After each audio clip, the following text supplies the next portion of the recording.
Hello, good evening, and welcome to Business. The Institute of Energy Security, IES, is cautioning of an imminent disruption in the country's fuel supplies as a result of unanticipated shutdown of the Tema Oil Refinery caused by a blow-up of a furnace at the refinery a couple of weeks ago.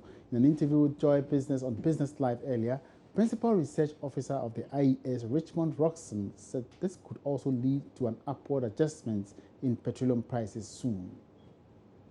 What we've been monitoring over the period is that it keeps dwindling, and if nothing is done about it, it is likely that in the next 2 weeks there will be shortage of fuel in the market.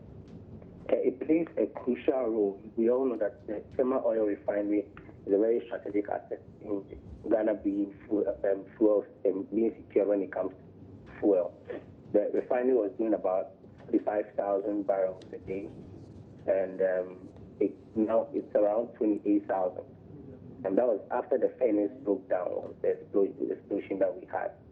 The sad aspect is that even the 28,000 that today the refinery has the capacity to do, we cannot do the 28,000 because the RFCC is also undergoing maintenance. And we had shut down already for 9 days, and it's going to be shut down for about 8 weeks for a minor maintenance. If we don't have enough supply and the demand outweighs the supply, what it means is that prices definitely will go up. This is the deregulated regime we are talking about. So in a deregulated regime, if you don't have enough fuel, at the end of the day, those who have are going to do it, are going to sell it at a higher price.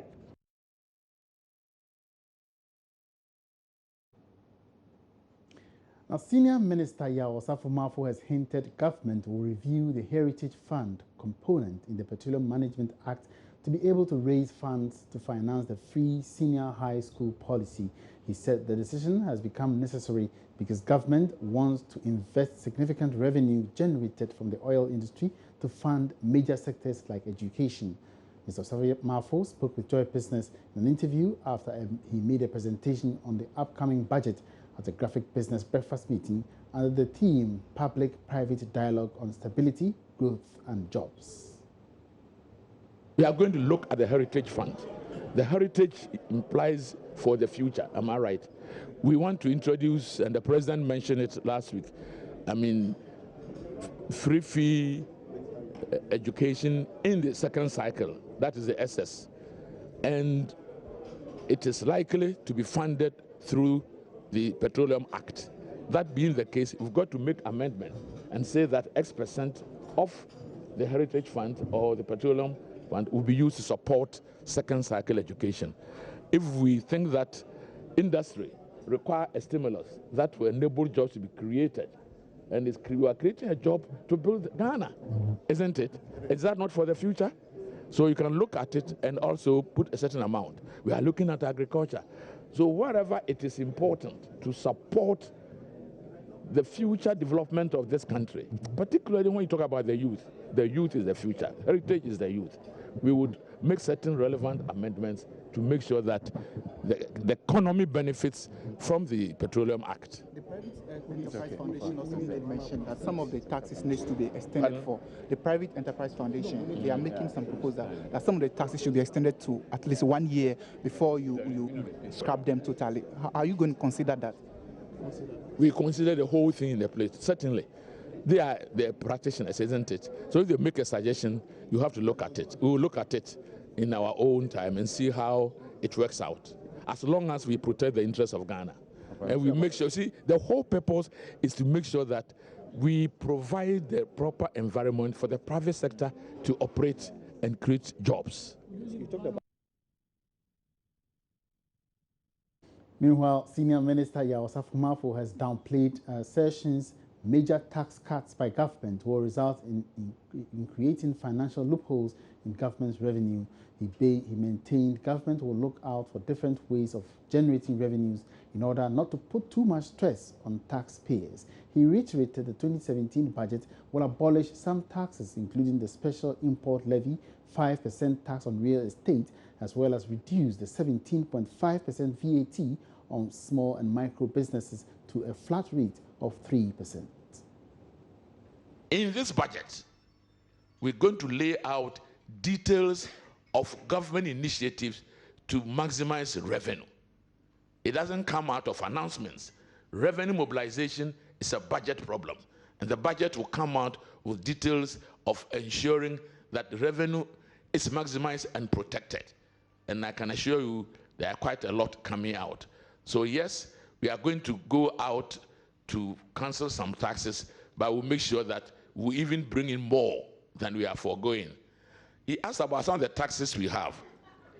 The following taxes we are going to abolish. Our reducing VAT for micro and small enterprises from the current 17.5% to the flat rate of 3%. What is VAT? VAT is value added tax. On the macro industries, you want people to calculate value in, value out, the difference you tax. What are you doing? He says, these micro companies themselves do not even have the accounting personnel to do these things. So why do you have to bother them?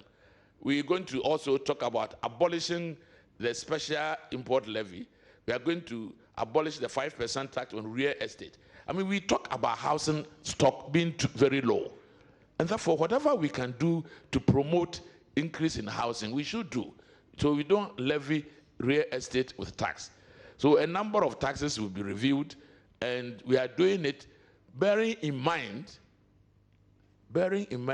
creating the necessary environment for productivity to go up and for employment to be generated. We should never use tax as a punitive measure. The state needs the revenue, but the revenue must be, every country is run on taxes.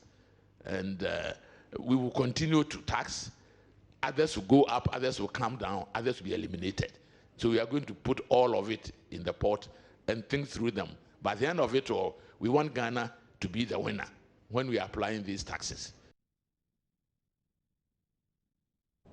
And away from that, businesses and individuals should from next month be able to establish what goes into determining cost of credit. This is because the Bank of Ghana is expected to direct commercial banks to start implementing the new formula for calculating interest rates. But what has influenced this move by the regulator, and would it really help reduce cost of credit? George Rafi tells us more. This new way of interest rate calculations is expected to take off after a committee tasked to review the existing procedure for the determination of base rates across banks presented its report to the Bank of Ghana. The committee has since submitted a draft report which is currently under consideration. According to the Bank of Ghana, unlike the existing framework, which is largely driven by bank-specific indicators like inflation rate, policy rate, price government is paying for funds borrowed from banks, as well as the bank's own cost of securing funds. The new methodology is forward-looking and is anchored on market-based indicators and better reflects prevailing market conditions. Some industry experts are hopeful it will help address the problem of high interest rate regime in the country and bring some transparency in the determination of interest rates. Currently, you are likely to pay about 35% as interest on your loans. Most businesses have questioned the factors that commercial banks use in determining the cost of credit in the country. Meanwhile, there have been some mixed reactions towards the introduction of a new formula for calculating the cost of credit. Some banking stakeholders have told Joy Business it will bring some transparency into the determination of interest rates. However, others are of the view the expected results will not be achieved. The following report has more on concerns of these banks, managing directors of the new formula. According to the managing director of Barclays Bank, Patience Alchianu, her outfit is committed to this new process. Now, this is work that has been ongoing for a while, and indeed, many colleagues in my business currently are part of a committee that have been put together to enable us arrive at the right computation and determination for the base rate going forward. So this is something which is not a surprise, and we are inputting very much into what will be the final outcome.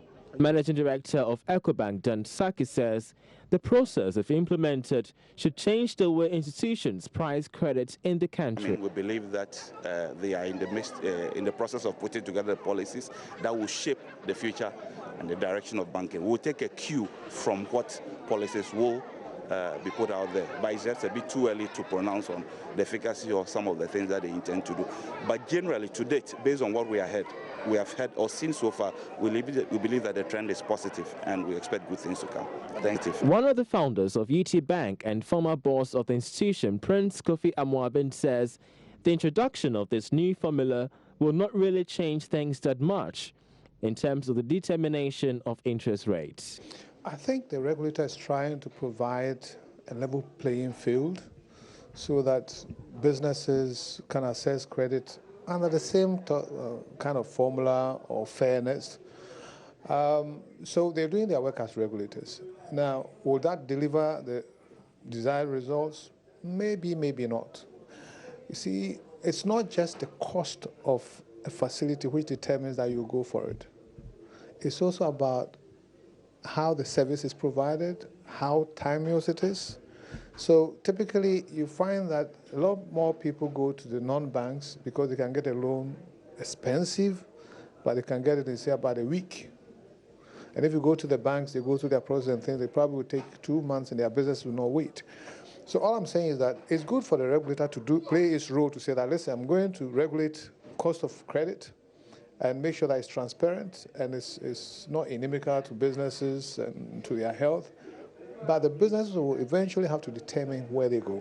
According to the Bank of Ghana, this new approach is expected to take off from next month. The new formula will be forward-looking, moving away from the current framework, which is driven by bank-specific indicators. And finally, Pristine Mine in the Western region is expected to resume underground operations within the next 4 months. This is coming after a 15-year shutdown during which earlier attempts to reopen it proved futile. Operator of the mine, Golden Star Resources Limited, says retrofitting works are 90% complete. This is expected to boost local economy as over 1,500 people could secure direct employment. Chief Executive Officer of the Minerals Commission, Tony Orban, stated this in an interview with Joy Business.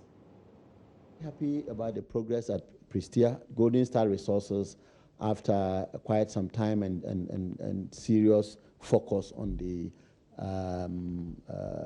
Prestea underground project, we are hopeful that before the end of this year, this project will come into account.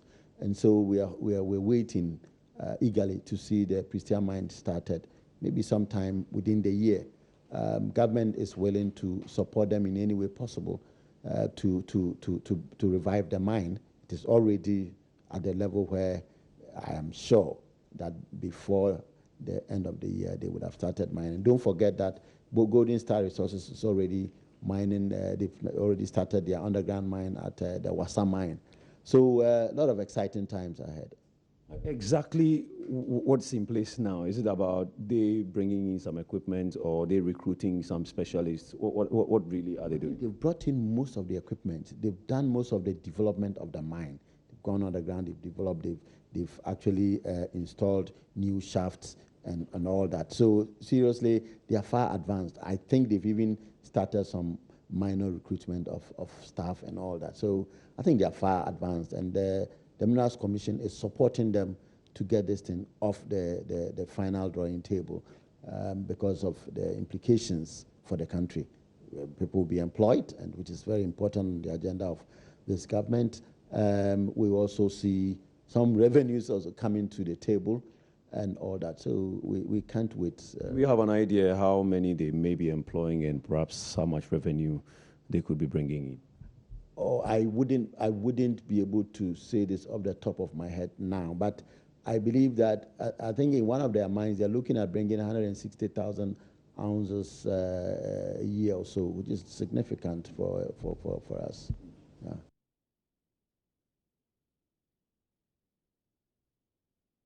And that's all in business for tonight. Many thanks for watching. For more business news updates, log on to myjoyonline.com/business. My name is Emmanuel Abuaji. We are feeding us more news ahead. Don't go away.